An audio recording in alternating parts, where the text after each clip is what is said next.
Students, இப்போ நம்ம அடுத்து பார்க்க இருக்கிறது 5th சாப்டர் நியூமெரிக்கல் மெத்தட்ஸ், எண்ணியல் முறைகள் அப்படிங்கிற தலைப்பில் ஒரு பாடம் பார்க்க போகிறோம். இந்த பாடத்தில் என்ன பண்ண போகிறோம் அப்படின்னு பார்த்தீங்கன்னா, இப்போ இந்த டேபிள் பாருங்களேன். ஆண்டு இருக்குது, இயர் 1990, 2000, 2010, 2020. மக்கள் தொகை ஏதோ ஒரு ஊர், ஏதோ ஒரு நாட்டில், நம்ம இந்தியாவில்னு கூட வச்சுக்கோங்களேன், மக்கள் தொகை தோராயமாக 1990 ஒரு 86 கோடியாக இருந்திருக்கலாம். 2000 ஒரு 100 கோடி, 2010 110 கோடி, 2020 126 கோடி, இப்படி இருக்குன்னு வச்சுக்கோங்களேன். இப்போ எனக்கு ஊடால ஏதோ ஒரு வருஷத்தில் 2005 இருக்கலாம், இல்லை 1996 இருக்கலாம், இல்லைனா இங்கே 2018 இருக்கலாம். இந்த மாதிரி ஏதோ ஒரு இடைப்பட்ட வருடத்தில் அந்த நாட்டோடைய மக்கள் தொகை எவ்வளவு அப்படிங்கிறத கண்டுபிடிக்கிறதுக்கு நம்ம பார்க்க போகிற இந்த சாப்டரில் தீர்வு கிடைக்க போகுது. அந்த மாதிரியான தீர்வு கண்டுபிடிக்கிறதுக்கு, அதாவது இடைப்பட்ட மதிப்புகளை, அட்டவணைப்படுத்தப்பட்ட மதிப்புகளில் இருந்து இடைப்பட்ட மதிப்பை கண்டுபிடிக்கிற மெத்தடுக்கு பேர் இடைச்செருகல், இன்டர்போலேஷன் அப்படின்னு சொல்லி பேர். அந்த இன்டர்போலேஷன் மூலமாக, அந்த மெத்தடு மூலமாக, அதாவது இடைச்செருகல் முறையின் மூலமாக நம்மளால் எந்த ஒரு டேபிள்லையும் ஊடால இருக்கக்கூடிய மதிப்பு, தெரியாத மதிப்பை நம்மளால் கண்டுபிடிக்க முடியும். இதை கண்டுபிடிக்கிறதுக்கு நமக்கு மெயினாக 2 மெத்தடு. ஒன்று கிராஃப் மெத்தட், வரைபட முறை. இன்னொன்று பார்த்தீங்கன்னாக்கா இயற்கணித முறை, அல்ஜிப்ரிக் மெத்தட் அப்படின்னு 2 டைப்பு நமக்கு சொல்கிறாங்க, 2 மெத்தடு சொல்கிறாங்க. வரைபட முறை அப்படிங்கிறது நம்ம லோயர் கிளாஸஸில் படித்தது தான். இதை எக்ஸுன்னும் இதை ஒய்ன்னு எடுத்துக்கிட்டு பாயிண்ட்டாக பிளாட் பண்ணி ஸ்ட்ரெயிட் லைனாகவோ அல்லது கேர்வாகவோ, நேர்கோடாகவோ அல்லது வளைவரையாகவோ வரைஞ்சி எந்த மதிப்பு, இப்போ உதாரணத்துக்கு 2015 ஆண்டு மக்கள் தொகைன்னு கேட்குறாங்கன்னு வச்சுக்கோங்களேன். அந்த 2015க்கு நேர நம்ம படம் போட்டிருப்போம், எக்ஸ்ஹெச்சுக்கு நேர 2015 அப்படின்னா அதுக்கு நேர ஒரு லைனு கொடுத்த விவரங்களை வச்சு நமக்கு லைன் இப்படி கிடச்சிருந்துச்சுன்னா, அதுக்கப்புறம் எங்கிட்ட ஒய் ஆக்சிஸில் முட்டுற மாதிரி ஒரு லைன் ட்ரா பண்ணால் இந்த இடத்துல என்ன புள்ளி வருதோ அதுதான் 2015க்கு உண்டான மக்கள் தொகை, பாப்புலேஷன் அப்படின்னு சொல்லி ஈஸியாக கண்டுபிடிக்கக்கூடிய மெத்தடு. அடுத்து இருக்கக்கூடிய அந்த அல்ஜிப்ரிக் மெத்தட், இயற்கணித முறை, அந்த முறையில் என்ன பண்ணுறாங்கன்னா, நமக்கு கிரிகரி நியூட்டன் முன்னோக்கு சூத்திரம், கிரிகரி நியூட்டன் பின்னோக்கு சூத்திரம், Gregory Newton's forward difference formula, Gregory Newton's backward difference formula, அதுக்கப்புறமேட்டு லெக்ரான்ஜிஸ் சூத்திரம், லெக்ரான்ஜிஸ் ஃபார்முலா அப்படின்னு ஒரு 3 ஃபார்முலா கொடுத்து நமக்கு இந்த தெரியாத இடைப்பட்ட மதிப்புகளை கண்டுபிடிக்கிறதுக்கு கொடுத்துருக்காங்க. அதில் அடிப்படையாக இருக்கக்கூடியது, அதாவது பாடத்தோடைய ஆரம்பத்தில் இருக்கக்கூடியது நமக்கு ஃபைனைட் டிஃபரன்சஸ், திட்டமான வேறுபாடுகள் அப்படின்னு சொல்லி கொடுத்துருக்காங்க. அதை பற்றி முதல்ல இங்கே பார்ப்போம்.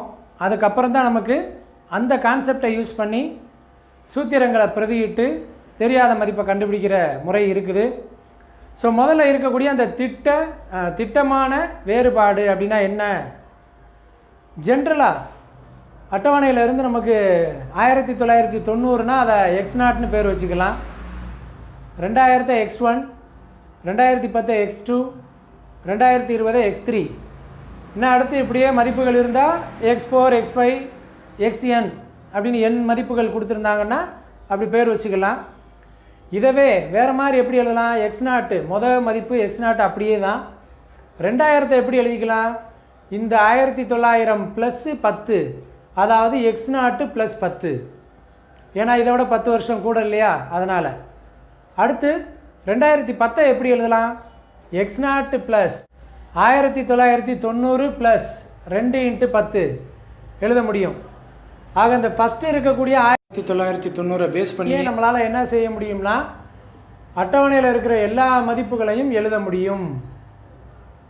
ஸோ 1900 + 2 × 10 போட்டிங்கன்னா 2010, அதாவது x0 + 2h. ஹச்சுங்கிறது இங்கே அந்த இடைவெளி எவ்வளோ வருஷம் கூடிக்கிட்டே போகுது, 10 வருஷமாக கூடிக்கிட்டே போகுது. அதனால் அதை வந்து ஹச்சுன்னு வச்சுருக்கிறோம். ஸோ அதனால் மொதல் மதிப்பு x0ன்னு சொன்னால் அடுத்து இருக்கக்கூடிய மதிப்பு 10 கூட, அதாவது x0 + ஹச்சுன்னும், அதுக்கடுத்து 20 கூட, அதாவது 2 × h, x0 + 2h, அடுத்த மதிப்பு x0 + 3h. இப்படியே நம்மளால் என்ன செய்ய முடியும்னா அட்டவணையில் இருக்கக்கூடிய ஒவ்வொரு மதிப்புக்கும் பேர் கொடுக்க முடியும். அதுக்கு கரஸ்பாண்டிங்காக இருக்கக்கூடிய ஒய்யோட வேல்யூஸ், ஃபஸ்ட்டு வேல்யூ y0, அடுத்தது y1, அடுத்தது y2, y3, இப்படியே yn வரைக்கும் பேர் கொடுக்க முடியும். இந்த y0வே வேறு எப்படி எழுதலாம்? இது வந்து y = f(x)ங்கிற சார்பு, y = f(x)ங்கிற ஃபங்க்ஷன். எதனால் இதை ஃபங்க்ஷன்னு சொல்கிறோம்? ஏற்கனவே நம்ம லோயர் கிளாஸஸில் படித்தது தான். ஃபங்க்ஷன் அப்படின்னு சொன்னானாக்கா it can be represented in 4 ways. ஒரு சார்பு அப்படின்னு எடுத்துக்கிட்டானாக்கா அதை 4 வழிகளில் நம்மளால் என்ன செய்ய முடியும்? குறிக்க முடியும். அதாவது ஆர்டர்டு பேர், வரிசை ஜோடிகளின் கணமாக, அடுத்து அட்டவணை டேபிள் ஃபார்மேட், அடுத்து ஆரோ டயக்ராம் அம்புக்குறி படம், 4வதாக கிராஃப் வரைபடம். இப்படி 4 மெத்தடில் நம்மளால் சொல்ல முடியும். இங்கே டேபிள் ஃபார்மேட்டில் கொடுத்துருக்கறனால இது வந்து y = f(x)ங்கிற ஒரு ஃபங்க்ஷன் சார்பு. அப்போது x0 இதுவாக இருந்தால் அந்த x0ஐ பொறுத்து y-உடைய மதிப்பு y0 என்று அழைக்கப்படுகிறது. அதாவது f(x0)ன்னு பேர் வைக்கலாம். இதுக்கு என்ன பேர் வைக்கலாம்? f(x0 + h), இது f(x0 + 2h), இந்த மதிப்புக்கு f(x0 + 3h). ஸோ இந்த மாதிரி பேர் கொடுத்துக்கிட்டே போக முடியும். கடைசியாக f(x0 + nh) அப்படின்னு குறிக்க முடியும். ஸோ இந்த மதிப்புகளை வச்சு நம்ம என்ன செய்கிறோம் அப்படின்னு பார்த்தீங்கன்னா, ஒரு டேபிள், வெர்டிக்கலாக ஒரு டேபிள் நம்மளால் போட முடியுது. ஆண்டு எழுதியிருக்கோம், மக்கள் தொகை எழுதியிருக்கோம், இயரையும் பாப்புலேஷனையும் எழுதியிருக்கோம். டெல்டா ஒய், இந்த சிம்பிளுக்கு பேர் என்னப்பா? Delta.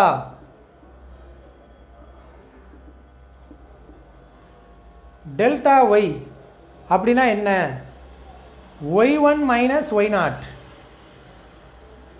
y2 - y1, y3 - y2. அதாவது 100 - 86, எக்ஸாம்பிளுக்காக நம்ம எடுத்துக்கிட்டது. 110 - 100, 126 - 110. இந்த மாதிரி டவுன் டு அப் 2 நம்பராக எடுத்து மைனஸ் பண்ணிக்கிட்டே போகிறோம், கழிச்சிக்கிட்டே போகிறோம். அப்போ ஒரு முறை கழித்து வச்சுருக்கிறோம், டிஃபரன்ஸ் பார்த்து வச்சுருக்கிறோம். அதனால் அதை வந்து டெல்டா ஒய் அப்படின்னு சொல்லி டினோட் பண்ணுறது வழக்கம். சொல்லும்போது என்ன சொல்லுவோம்னா ஃபஸ்ட் ஆர்டர் டிஃபரன்ஸ், முதலாம் நிலை வேறுபாடு அப்படின்னு சொல்லி சொல்லுவோம். அதுக்கு அடுத்தாப்பில் டெல்டா ஸ்கொயர் ஒய், என்ன அர்த்தம்? டெல்டா ஒய்1 மைனஸ் டெல்டா ஒய்0, அதாவது இங்கே இருக்கிற 10லேருந்து இந்த 14 மைனஸ் பண்ணுறது. அடுத்து டெல்டா ஒய்2 மைனஸ் டெல்டா ஒய்1, 16லேருந்து 10 மைனஸ் பண்ணுறது. ஸோ கழித்து போட்டு வச்சுருக்கோம் பார்த்தீங்களா? ஏற்கனவே ஒரு முறை டிஃபரன்ஸ் பார்த்து வச்சாச்சு, கழித்து வச்சாச்சு. இப்போ அடுத்து மறுபடியும் என்ன பண்ணுறோம்? டிஃபரன்ஸ் தான் பார்த்து கழித்து எழுதி வைக்கிறோம். இது வந்து செகண்ட் ஆர்டர் டிஃபரன்ஸ் அப்படின்னு சொல்லி பேர். செகண்ட் ஆர்டர் டிஃபரன்ஸ், இரண்டாம் நிலை வேறுபாடு அப்படின்னு. அடுத்து delta square y one minus delta square ஒய்0 அப்படின்னா அது தேர்ட் ஆர்டர் டிஃபரன்ஸ், மூன்றாம் நிலை வேறுபாடு. இந்த மாதிரி முதலாம் நிலை வேறுபாடு, ரெண்டாம் நிலை வேறுபாடு, மூன்றாம் நிலை வேறுபாடு, first order difference, second order difference, third order difference இப்படின்னு சொல்லி நம்மளால் என்ன செய்ய முடியும்னா அப்படியே சிம்பிளிஃபை பண்ணிக்கிட்டே போக முடியும். எது வரைக்கும் போக முடியும் அப்படின்னா, இந்த டேபிளில் லாஸ்ட்டாக சிங்கிள் வேல்யூ, இப்போ நம்ம எடுத்துக்கிட்ட எக்ஸாம்பிளில் இங்கே வந்திருக்கிற இது மட்டும்தான், இதோட முடிஞ்சு போச்சு டேபிள். ஸோ இந்த மாதிரி சிங்கிள் வேல்யூ வர்ற வரைக்கும் நம்ம சிம்பிளிஃபை பண்ணிக்கிட்டே, அதாவது மைனஸ் பண்ணி எழுதிக்கிட்டே போகிறோம்னா அதுக்கு தான் பேர் டிஃபரன்ஸ் டேபிள் அப்படின்னு சொல்லி பேர். அதாவது வேறுபாடு அட்டவணை அப்படின்னு சொல்லி பேர். இதை ஜென்ரல் கேஸில் எப்படி எழுதுவோம் அப்படின்னா இந்த இருக்குது, delta y n equal to yn + 1 minus y n. சஃபிக்ஸில் இருக்கிற என்னோட வேல்யூ எங்கேருந்து 0 to இன்ஃபினிட்டி வரைக்கும் போகலாம். எத்தனை நாளும் சரி, அது அட்டவணையில் என்ன மதிப்பு, எத்தனை மதிப்புகள் கொடுத்துருக்காங்களோ அத்தனை மதிப்புகளை பொறுத்தது, வேல்யூஸ் எத்தனவோ அத்தனை வேல்யூஸை பொறுத்தது. இப்போ எக்ஸாம்பிள் இந்த 0 இங்கே அப்ளை பண்ணுங்கள், என்ன கிடைக்கும்? டெல்டா ஒய்0. அப்படின்னா எங்கே வந்துடும்? இந்த இருக்குது டெல்டா ஒய் நாட். இங்கேயும் எண்ணுக்கு பதிலாக ஃபஸ்ட்டு 0 அப்ளை பண்ணிங்கன்னா என்ன ஆகும்? 0 + 1 1. ஸோ y1 இந்த இருக்குது மைனஸ் இங்கே Y not. So y1 - y0 வந்துருச்சா இந்த ஃபஸ்ட்டு ஒன்று. அதே போல் இந்த 1 போட்டிங்கன்னா என்ன ஆகும்? டெல்டா y1ன்னு கிடைக்கும். டெல்டா y1ன்னு கிடைக்கும். இங்கிட்டு ரைட்டில் போட்டால் 1 + 1 2, அதாவது y2 மைனஸ் இதுலேயும் எண்ணுக்கு 1 போட்டிங்கன்னா y1. So y2 - y1. இதைத்தான் இங்கே ஜென்ரல் ஃபார்மேட்டில் கொடுத்துருக்காங்க. Delta yn = yn + 1 - yn. இதே ஜென்ரல் ஃபார்மேட்டை வேறு மாதிரி எப்படி எழுதலாம் அப்படின்னா இந்த இருக்குது. Delta f(x) = f(x + h - f(x) அப்படிங்கிறது தான் இந்த டெல்டா, அதாவது ஃபார்வேர்ட் டிஃபரன்ஸு ஆப்ரேட்டர்னு பேர் இதுக்கு. முன்னோக்கு செயலி, முன்னோக்கு வேறுபாட்டு செயலி. இந்த டெல்டாவுக்கு என்ன பேர்? முன்னோக்கு வேறுபாட்டு செயலி, ஃபார்வேர்ட் டிஃபரன்ஸு ஆப்ரேட்டர் அப்படின்னு சொல்லி பேர். இப்போ இந்த ஆப்ரேட்டருக்கு சில ப்ராப்பர்ட்டிஸ், பண்புகள் இருக்குது. இந்த டெல்டாங்கிற இந்த முன்னோக்கு வேறுபாட்டு செயலிக்கு சில பண்புகள் இருக்குது. அதை இப்போ அடுத்து பார்ப்போம். இந்த முன்னோக்கு வேறுபாட்டு செயலி, ஃபார்வேர்ட் டிஃபரன்ஸ் ஆப்ரேட்டர், அதோடைய ப்ராப்பர்ட்டி பண்புகள்னு பார்த்தோம்னா, ஃபஸ்ட்டு வந்து டெல்டா சி = 0, அதாவது C is a constant, C ஒரு மாறிலி. உதாரணத்துக்கு இந்த டேபிள் பாருங்களேன். ஏதோ ஒரு கம்பெனியினுடைய சேல்ஸு, மேக்ஸிமம் சேல்ஸ் வந்து ஒரே மாதிரி இருக்க வாய்ப்பு இல்லை. இப்படி ஒரு சுச்சுவேஷன் இருந்தால், சேல்ஸோ இல்லை ப்ரொடக்ஷனோ இது இந்த மாதிரியான ஒரு சுச்சுவேஷன் 1990 ஒரு 15 யூனிட்ஸு சேல் பண்ணியிருக்காங்க. 95லேயும் 15 யூனிட்ஸு, 2000லேயும் 15 யூனிட்ஸு, 2005லேயும் 15 யூனிட்ஸ். 1990 15 அலகுகள் சேல்ஸ் பண்ணியிருக்காங்க, விற்பனை. 95லேயும் அதே மாதிரி, 2000லேயும் 2005லேயும் இப்படியே கொடுத்துருக்காங்கன்னா, இப்போ நீங்கள் டிஃபரன்ஸு போடும்போது என்ன வரும்? டெல்டா ஒய்ன்னு போடும்போது 15 - 15 0, இங்கேயும் 15 - 15 0, இப்படித்தானே வரும் இல்லையா? ஸோ இதான் கான்ஸ்டண்ட்டாக இருந்துச்சுன்னா அப்போ நம்ம டிஃபரன்ஸ் பார்க்கும்போது ஆன்சர் 0 தான் வரப்போகுது. அடுத்து ரெண்டாவது பண்பு என்னென்னா, டெல்டா ஆஃப் f(x + g(x), ரெண்டு ஃபங்க்ஷன் f(x, g(xன்னு வந்துச்சுன்னா அப்போ டெல்டாங்கிற அந்த ஆப்ரேட்டர், முன்னோக்கு வேறுபாட்டு செயலி ஆப்ரேட் பண்ணுறது எதுக்கு ஈக்குவல் ஆகும்னா, டெல்டா f(x + டெல்டா g(x), ரெண்டு ஃபங்க்ஷனுக்கும் தனித்தனியாக இந்த மாதிரியான டெல்டா ஆப்ரேஷன் பண்ணி ரெண்டையும் ஆட் பண்ணுறதுக்கு ஈக்குவல். அடுத்து மூணாவது பண்பு, தேர்ட் ப்ராப்பர்ட்டி என்னென்னா, delta c × f(x) = c × delta f(x). சிங்கிறது கான்ஸ்டன்ட்டுங்கிறனால அதை தூக்கி முன்னாடி போட்டுக்கலாம் அப்படிங்கிற அர்த்தம் இது.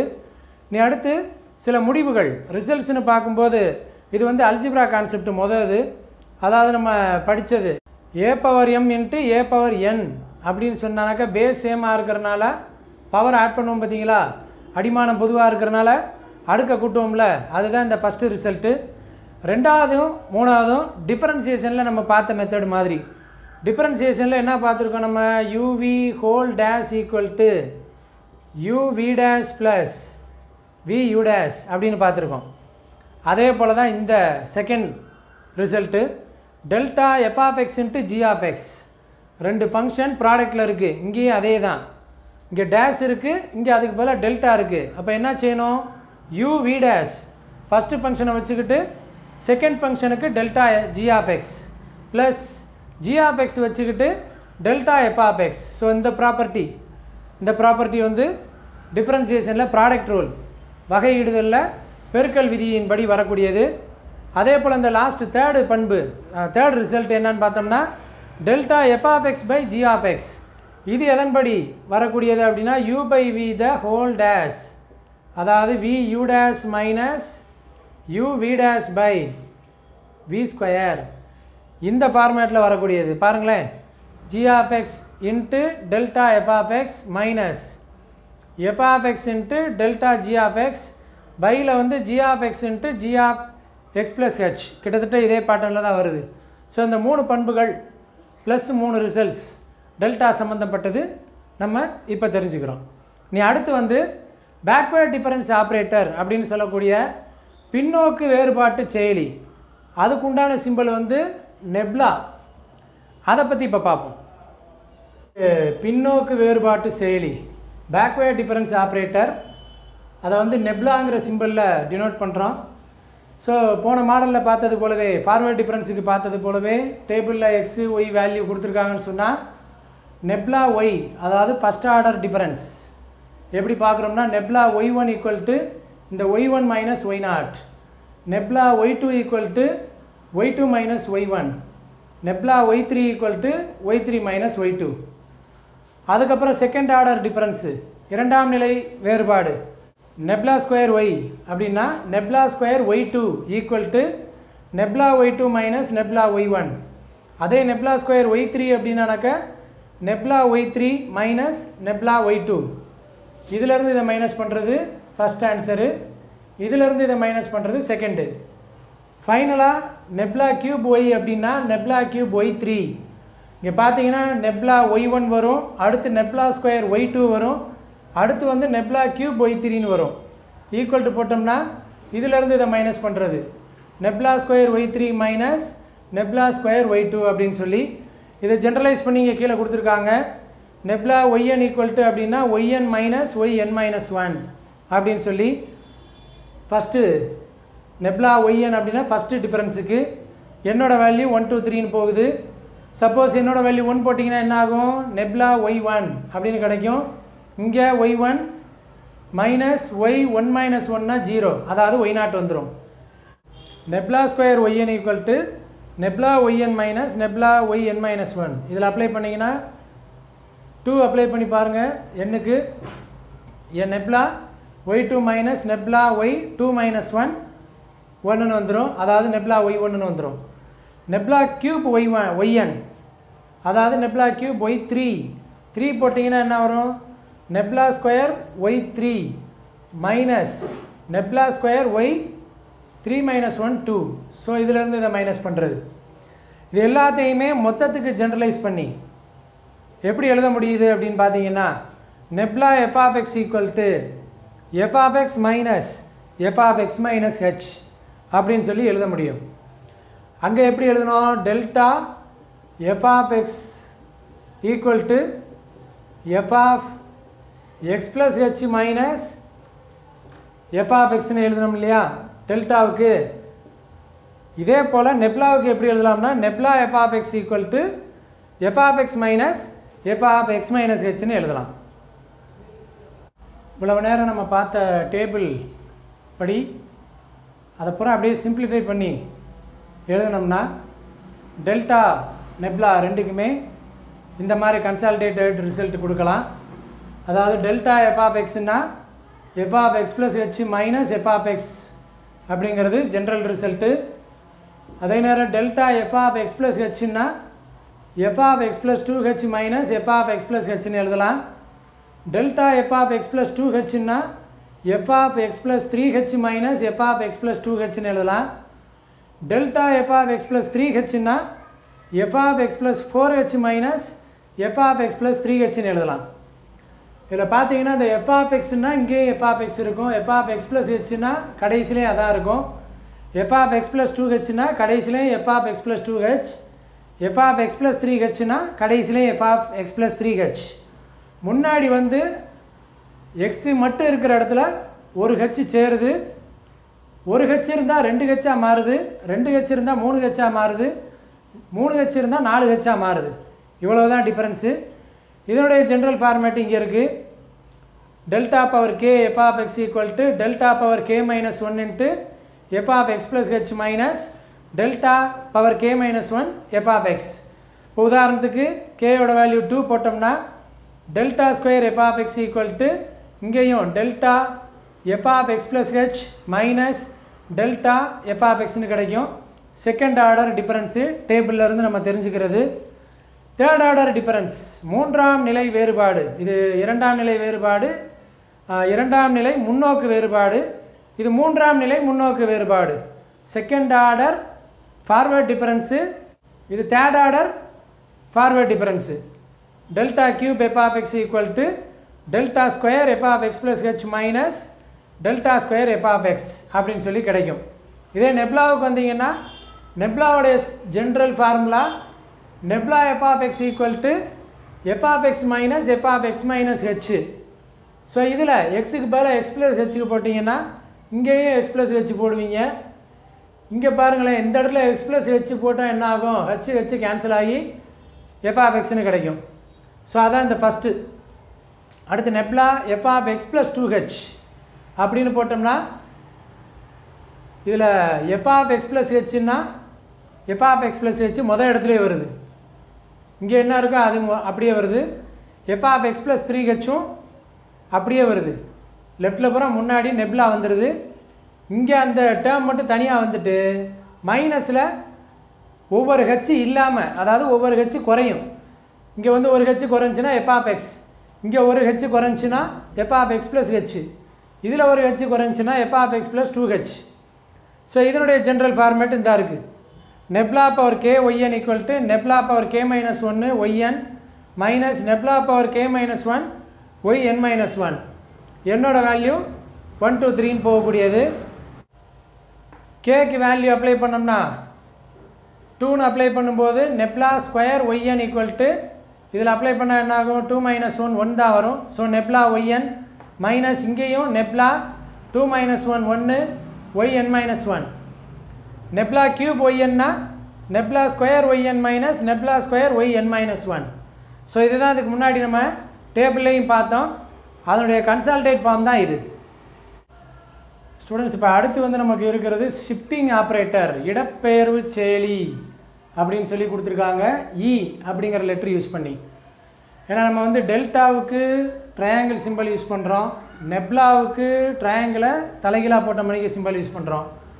ரெண்டையும் போட்டு நம்ம கன்ஃபியூஸ் ஆக வேணாங்கிறதுக்காக இதை ரிலேட் பண்ணுற மாதிரி, இந்த ரெண்டையுமே சம்மந்தப்படுத்துகிற மாதிரி ஒரு ஷிஃப்டிங் ஆப்ரேட்டர், இடப்பெயர்வு செயலி அப்படிங்கிறது நம்ம கொடுக்குறாங்க. அதான் இ. இதுக்குண்டான டெஃபினிஷன் என்ன அப்படின்னு பார்த்தீங்கன்னா, E of f of x அப்படின்னு சொன்னால் f of x plus h, f of x plus ஹச்சுங்கிறது தான் E of f of x. E square f of x அப்படின்னு சொன்னானாக்கா f of x plus 2h. இங்கே வந்து ஆக்சுவலாக பவர் 1ன்னு அர்த்தம். இ பவர் 1ன்னா f of x plus 1h. E square f of எக்ஸ்னால் எஃப் ஆஃப் எக்ஸ் ப்ளஸ் இந்த 2h. இப்படியே போனீங்கன்னா E power n f of எக்ஸ்னா ஜென்ரலாக எஃப் ஆஃப் எக்ஸ் ப்ளஸ் என்ஹெச்னு கிடைக்கும்.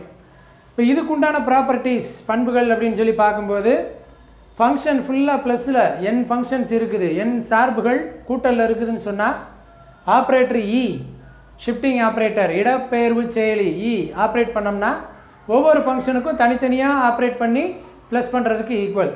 அதான் ஃபஸ்ட்டு ப்ராப்பர்ட்டி, மொதல் பண்பு. ரெண்டாவது பண்பு வந்து E of c into f of x அப்படின்னா இந்த சியை தூக்கி முன்னாடி கான்ஸ்டண்ட்டை வெளியே தூக்கி போட்டுக்கலாம். ஃபங்க்ஷனுக்கு மட்டும் அந்த இங்கிற ஆப்ரேட்டரை உட்படுத்தலான்னு அர்த்தம். அடுத்து E power m of E power n of x f of x அப்படின்னு சொன்னால் E power n of E power m f of x ரெண்டும் ஈக்குவல் தான். எதுக்கு ஈக்குவல் அப்படின்னு சொல்லி பார்க்கும்போது அந்த பவர் ஆட் பண்ணிக்கிறது தான். அது அல்ஜிப்ராவில் படித்த அதே கான்செப்ட் தான். A power m into a power n equal to a power m plus n. அதான் தேர்ட் ப்ராப்பர்ட்டி, மூணாவது பண்பு. நாலாவது வந்து e power n of E power minus n f of எக்ஸ்னா e power n e power minus n ரெண்டும் சேரும்போது என்ன ஆகும் யோசிச்சு பாருங்கள், இ பவர் என் மைனஸ் என்னன்னு கிடைக்கும். இ பவர் என் மைனஸ் என்னன்னா 0. இந்த கான்செப்டை யூஸ் பண்ணி தான் இதை கொண்டு வர்றோம். என் மைனஸ் என் 0, இ பவர் 0 1. அப்போ 1 இன்ட்டு எஃப் ஆஃப் எக்ஸ்னால் என்ன வரப்போகுது, எஃப் ஆஃப் எக்ஸ் தான் வரப்போகுது. இதான் ஃபோர்த்து ப்ராப்பர்ட்டி. ஸோ இதிலிருந்து ஜென்ரலைஸ் பண்ணி நம்ம தெரிஞ்சுக்க வேண்டிய விஷயம், இ ஒய் நாட் அப்படின்னு சொல்லி சம்மு செய்யும்போது வந்துச்சுன்னா இங்கே பவரில் 1 இருக்கிறதா அர்த்தம். அந்த 1ஐயும் இந்த சஃபிக்ஸில் இருக்கிற 0வையும் ஆட் பண்ணணும். ஆட் பண்ணால் 1 தான் வரப்போகுது. இந்த ஒய்யை அப்படியே போட்டுற வேண்டியது. ஸோ இ ஒய் நாட் அப்படின்னா ஆன்சர் y1. அதே போல் இங்கே 1 இருக்குது, இ y1 அப்படின்னா என்ன அர்த்தம், ஒய் அப்படியே போட்டு பவரையும் சஃபிக்ஸையும் ஆட் பண்ணி கூட்டி போடணும். அடுக்கில் இருக்கிறதையும் காலு கீழே கிடக்கிறதையும் ரெண்டையும் கூட்டி 2ன்னு போட்டுற வேண்டியது. ஸோ அப்போ இ y1 அப்படின்னா y2. இ y3னா இங்கே பவர் 1ன்னு அர்த்தம். ஸோ 1ம் 3யும் ஆட் ஆனால் y4. இப்படியே போனால் இ ஒய் என் மைனஸ் ஒன்றுனா இங்கே பவரில் 1 அதுவும் இதுவும் கூட்டப்படும் போது 1 + n - 1 1 கேன்சல் ஆகி ஒய்என்னு கிடைக்கும். ஸோ இதே போல் நீங்கள் சப்போஸ் e⁻3 y1னா அப்போ என்ன போடுவீங்க? ஒய் அப்படியே போட்டணும், அடுக்கில் இருக்கிறதையும் காலு கீழே கிடக்கிறதையும் ரெண்டையும் ஆட் பண்ணி போட்டால் அப்போ என்னப்பா ஆன்சர் வரும்? y4. ஸோ இதுதான் தெரிஞ்சிக்க வேண்டிய கான்செப்ட்டு. நீ அடுத்து வந்து டெல்டா, நெப்லா, ஷிஃப்டிங் ஆப்ரேட்டர் இ இந்த மூணுக்கு உண்டான ரிலேஷன் உறவு என்னன்றதை பார்ப்போம்.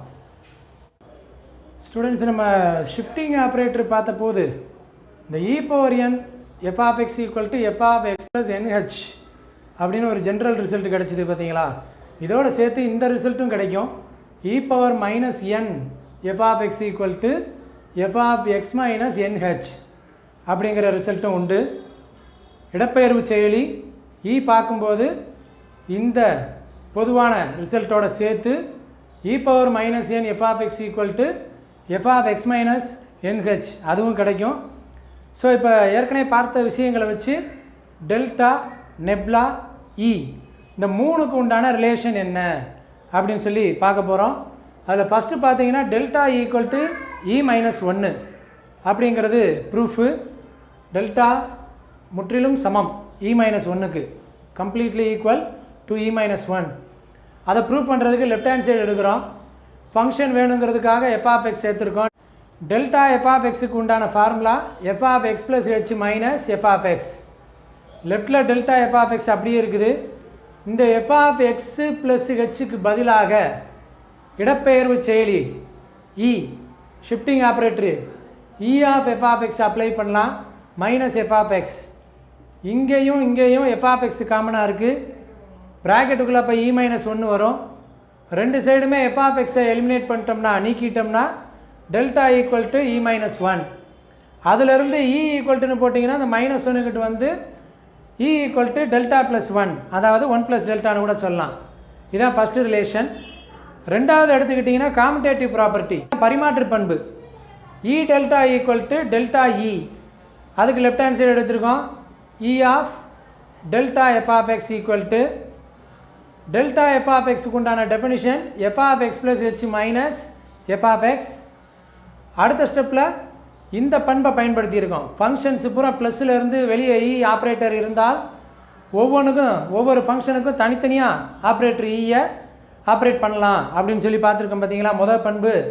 அதன்படி இங்கே என்ன பண்ணுறோம்னா e of f(x + h - e of f(x) போட்டிருக்கோம். இப்போ ஷிஃப்டிங் ஆப்ரேட்டர் பார்க்கும்போது e ஆஃப் f(x + h)ன்னா அது வந்து f(x + 2h)ன்னு பார்த்துருக்கோம். - e ஆஃப் f(x) அப்படின்னாக்கா அது f(x + h). இப்போ இது என்ன ஃபார்மேட் அப்படின்னாக்கா டெல்டா f(x + h)ன்னு அர்த்தம். எப்படி நமக்கு டெல்டா f(x)னாக்கா f(x + h - f(x)ன்னு பார்த்தோமோ, அதுபோல் f(x + 2h - f(x + h)ங்கிறது delta f(x + h)க்கு சமம், முன்னாடி பார்த்த ஃபார்முலா படி. இப்போ இங்கே மறுபடியும் f(x + h) வருது. அதுக்கு பதிலாக e ஆஃப் f(x) அப்ளை பண்ணிட்டோம்னா இப்போ ரெண்டு சைடும் பாருங்கள், f(x) ரிமூவ் பண்ணும்போது லெஃப்டில் வந்து e டெல்டா, ரைட்டில் வந்து டெல்டா இ அப்படின்னு சொல்லி கிடச்சிருது. தேர்ட் இருக்கக்கூடிய ரிசல்ட்டு, அதாவது ரிலேஷன் உறவு என்ன அப்படின்னு சொல்லி பார்த்தோம்னா நெப்லா = e-1/e. இதை ப்ரூவ் பண்ணுறதுக்கு லெஃப்டில் தான் எடுக்கிறோம். அதாவது நெப்லா f(x)க்கு உண்டான ஃபார்முலா எழுதியிருக்கோம். நெப்லா f(x)க்கு என்ன ஃபார்முலா? f(x - f(x - h). f(x) அப்படியே இருக்கட்டும். இந்த ரெண்டு இடத்துல f(x) இருக்குது, பட் இங்கே வந்து x - h இருக்குது. அதையும் f(x) வச்சு நம்மளால் எழுத முடியும். எப்படின்னு சொல்லி பார்த்தீங்கன்னா இந்த ரிலேஷன் e⁻n f(x) = f(x - nh). என்னோட வேல்யூ 1ன்னு அப்ளை பண்ணோம்னா e⁻−1 f(x), இங்கே வந்து f(x - 1h), அதாவது f(x - h)ன்னு கிடைக்கும். ஸோ இந்த ஜென்ரல் ஃபார்முலாவை யூஸ் பண்ணோம்னா கிடைக்கக்கூடியது e⁻−1 f(x). இப்போயும் ரெண்டு இடத்துலையும் f(x) காமனாக இருக்குது. எடுத்துட்டோம்னா 1 - e⁻−1 f(x) ரெண்டு பக்கம் எலிமினேட் பண்ணும்போது நெப்லா = 1 - e⁻−1 அதாவது 1 மைனஸ் இ பவர் மைனஸ் ஒன்றுனா அது வந்து 1/e. எல்சிஎம் எடுத்தால் இ குறுக்கு பெருக்கம் கிராஸ் மல்டிப்ளை பண்ணோம்னா இ மைனஸ் 1 மேலே பையில் வந்து e. So nabla equal to e minus 1/e.